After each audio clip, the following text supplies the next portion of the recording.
Энэ юутай холбоотой концептуал холбоотой юм их зарим гişүүд яриад байна.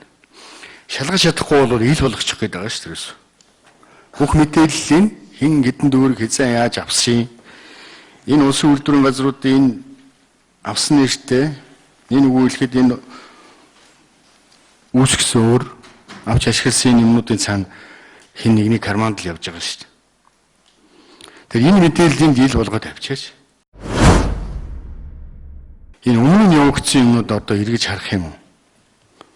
Одоо шивэл Говьалтай аймаг гэхэд дулааны шугамын уурын зуугтай нь хувьчилсан юм уу, хувьчлаагүй юм уу?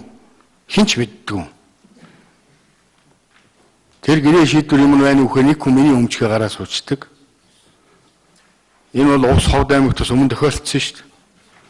Тэгэл энэний цаана тэр эрчим хүчний яам төрийн чорооны хэдэн нөхдүүд давхар хөвөлдаал дунд төвшөндийг хөвчээдэг.